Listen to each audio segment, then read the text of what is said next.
नमस्कार, स्वागत है आपका। आपके साथ में अमित गर्ग शुक्ला और ये वक्त है क्राइम की खबरों का, जिसमें सबसे पहले बात होगी साइबर अटैक की। नोएडा में एक बैंक पर साइबर अटैक हुआ और हैकर ने आरटीजीएस सिस्टम में घुसकर अलग अलग खातों में करीब 16 करोड़ रुपए ट्रांसफर कर लिए। बैंक वालों को इसकी भनक तक नहीं लगी। जब बैंक की बैलेंस शीट मिसमैच हुई तब पता चला कि 16 करोड़ रुपए का तो कहीं अता पता ही नहीं है। अब साइबर क्राइम के साथ कई दूसरी एजेंसियां भी हैकर्स को ट्रेस कर रही हैं। पैसे को वापस पाने की जुगत लगाई जा रही है।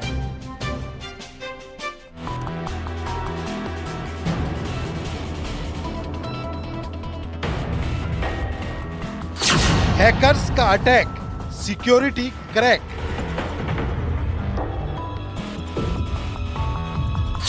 डेटा पर डाका, ले उड़े 16 करोड़। साइबर हैकर्स ने एक बार फिर बड़ी घटना को अंजाम दिया है। इस बार हैकर्स के निशाने पर डेटा और महज फिरौती नहीं थी, बल्कि इस बार तो सीधे बैंक का सर्वर हैक कर पैसे को नवासी खातों में रेवड़ी की तरह बांट दिया। साइबर ठगी के मामले लगातार बढ़ते जा रहे हैं और अब साइबर ठगी का निशाना नैनीताल बैंक हुआ है।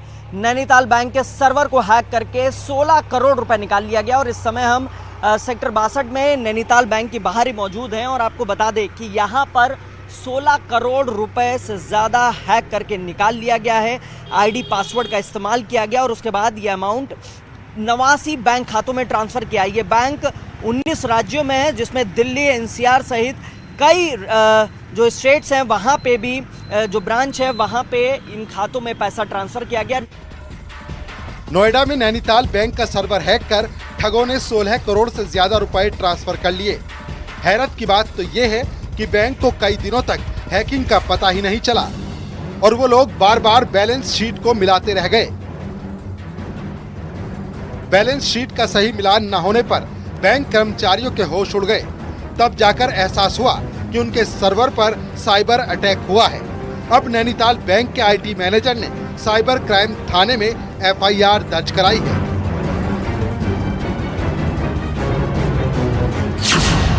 आईटी टीम को जांच में पता चला कि हैकर्स ने बैंक के रियल टाइम ग्रंथ सेटलमेंट यानी आरटीजीएस चैनल को ही हैक कर लिया था। बैंक से 5 दिनों में 1-2 बार नहीं बल्कि 84 बार ट्रांजैक्शन किया गया और 89 अलग अलग खातों में पैसे ट्रांसफर कर दिए। सभी ट्रांसफर 16 से 20 जून के बीच किए गए, लेकिन बैंक कर्मचारियों को भनक तक नहीं लगी। अब बैंक की तरफ से इन खातों को फ्रीज कर दिया गया है, लेकिन फ्रीज खातों में तब तक महज 60 लाख रुपए के आसपास ही बचे थे।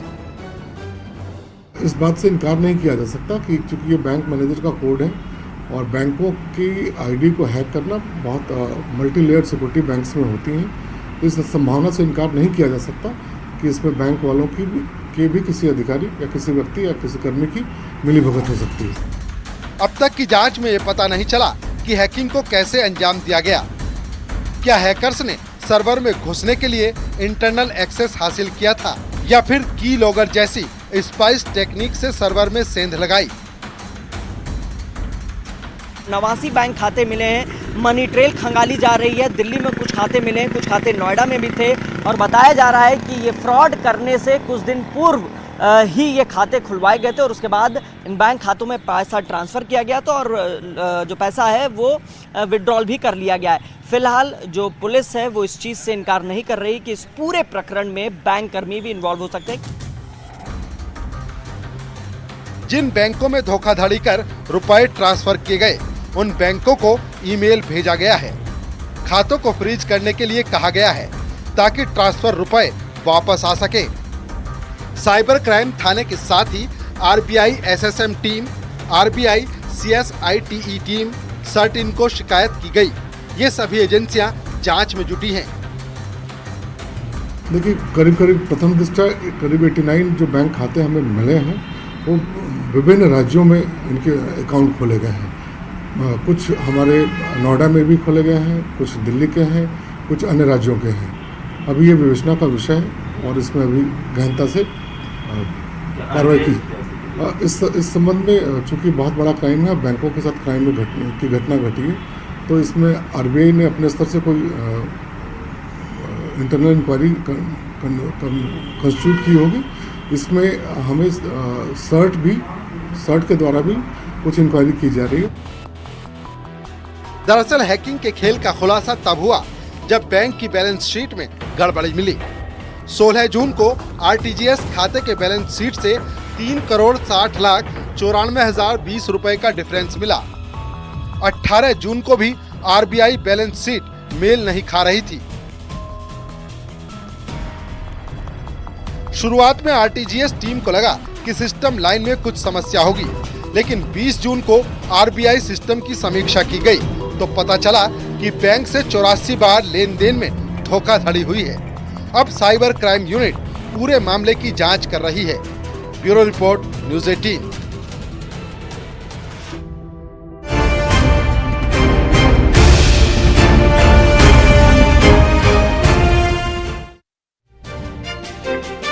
बरेली से अवैध इश्क में खूनी इंतकाम की कहानी सामने आई है। जब पति पत्नी घूमने निकले थे तभी पत्नी को पति की गर्लफ्रेंड नजर आ गई और तभी बीवी के जहन में एक ऐसी साजिश पनपी जिसका खुलासा तो पूरा इलाका सन्न हो गया।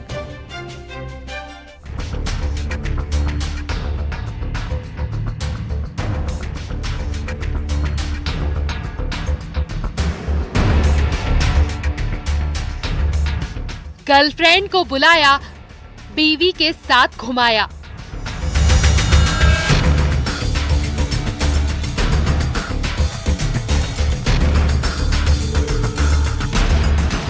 फिर मोहब्बत के अरमानों का कत्ल।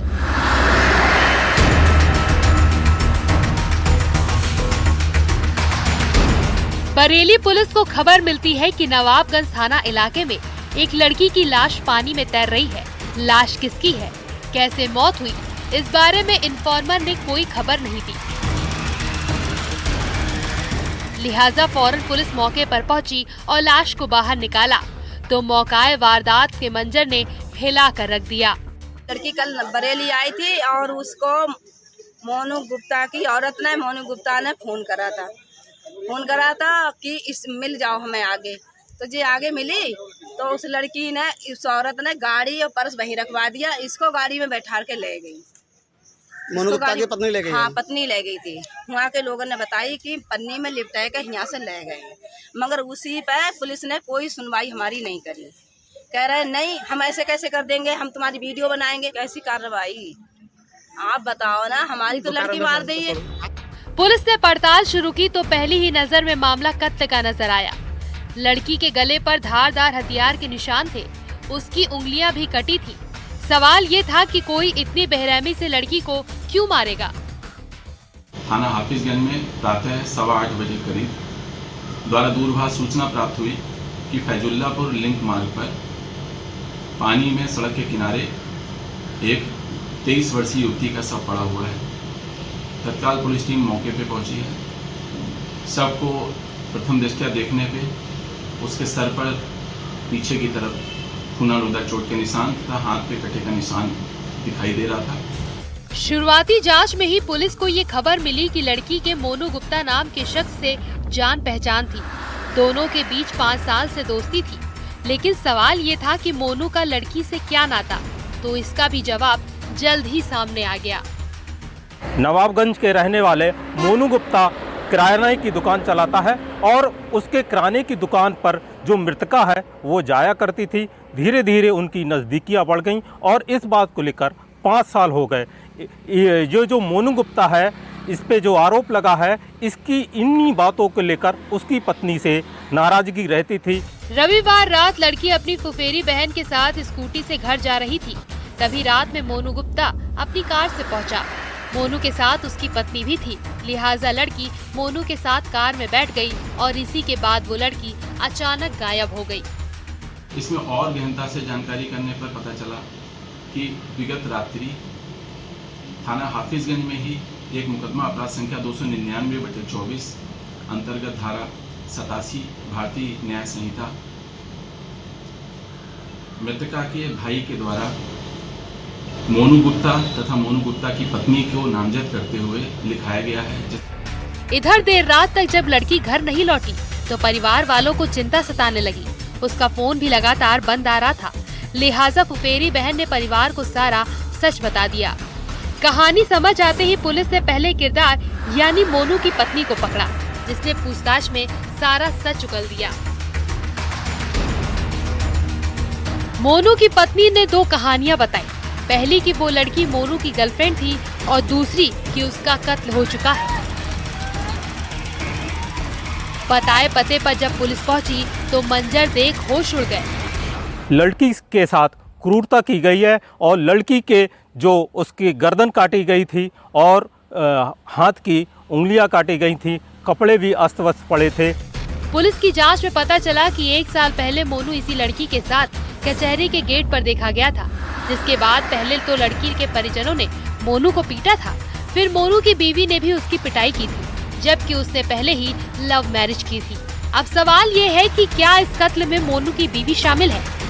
मोनू गुप्ता तथा मोनू गुप्ता की पत्नी को नामजद करते हुए लिखाया गया है, जिसमें उन्होंने बहला फुसलाकर मृतका को ले जाने का आरोप लगाया है। इस समस्त पहलुओं को ध्यान में रख के विवेचना प्रचलित की गई है। सबको कब्जे में लेकर पंचायतनामा पोस्टमार्टम की कार्रवाई प्रचलित है। शीघ्र ही नामित अभियुक्तगणों को गिरफ्तार कर घटना का संपूर्ण खुलासा किया जाएगा और आवश्यक विधिक कार्रवाई संपादित की जाएगी। फिलहाल पुलिस ने जांच तेज कर दी है। अब तक की कहानी से कातिल का पता साफ चल रहा है। फिर भी केस के दूसरे पहलुओं पर भी जांच जारी है। जल्द ही आरोपी सलाखों के पीछे होंगे। बरेली से न्यूज़ 18 के लिए चितरंजन की रिपोर्ट।